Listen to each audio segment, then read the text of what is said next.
Let's go back, as we do each week, to Catherine McGregor. Her insights are extraordinary, her scholarship remarkable, but her tenacity laudable.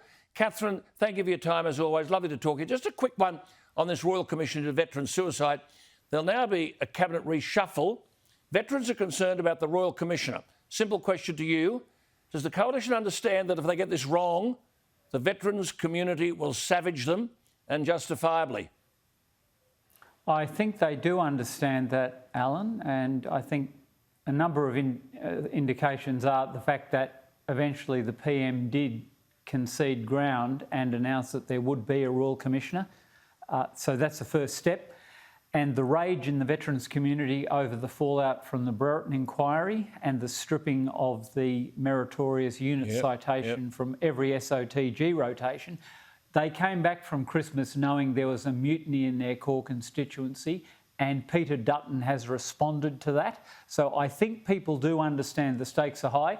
I've had a number of bereaved parents of veterans who've suicided call me today, because there are rumours circulating, and the rumour is that there will be a new Veterans Affairs Minister, and people are worried that a lot of progress will be lost because no matter how skilled, and I'm hearing the name Bridget McKenzie, who's impressive. We both admire her. I consider her a terrific prospect, but it is a steep learning curve. And so changing now, we could squander some progress. And I know the veterans community feel that.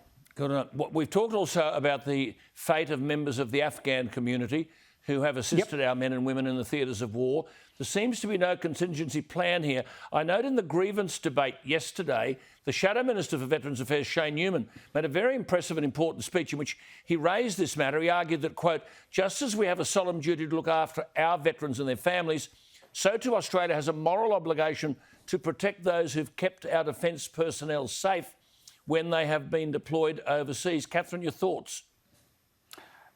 Look, it's a complicated issue in a sense, and I endorse what he said. Our reverence for our own veterans of Afghanistan has been shown to be pretty hollow, Alan, as we've discussed numerous times on this program.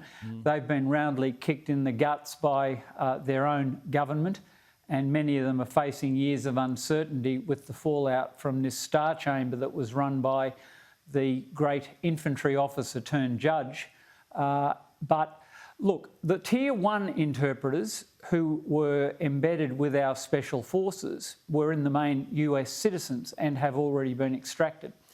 The people who were Tier 2 and Tier 3 are a more complex problem. Now, the thing people need to remember is that this is still a functioning sovereign state. I think its fate is in the balance. I do believe this government will fall and the Taliban will effectively be running Afghanistan after the withdrawal of US forces. At this moment, however, you don't just have cowboys riding into Kabul doing extractions on their own volition. You have to have a MOU with the Afghan government. It is a sovereign state worthy of respect. But the point I would make is that we do have an obligation. I echo Shane Newman's words entirely. If we are a morally serious people in a world that is in flux at the moment, with the Chinese already saying that the West is in decline, then we need to show that we have the moral weight to honour our commitments to those who have fought alongside us. What message do we send to those who we would ask to stand beside us in future conflicts if we cut and run? I agree. Disturbingly, Shane Newman also said in his speech that, quote, during the recent Senate estimates, the Foreign Minister could not give any assurances that these visas would be processed with any urgency. What's that all mean? Look, I don't know what Maurice Payne's role in this is. Alex Hawke and the Defence Minister probably have a greater role in it, to be honest. I'm assured that Peter Dutton understands the gravity of this, and of the ministers in this government, I have more faith in him than any of the others.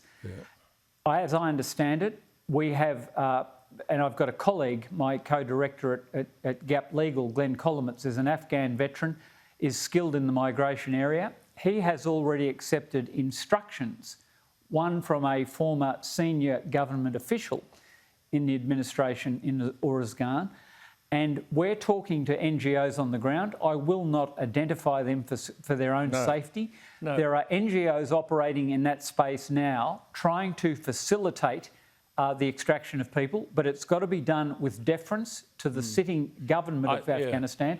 We have a hub though, Alan. We can get people to the UAE. Our base at El Minhaj is still operating. Yeah. Just one point before you go. See, my understanding was that America and Britain have plans to evacuate.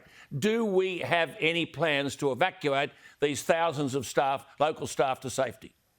Just a quick one.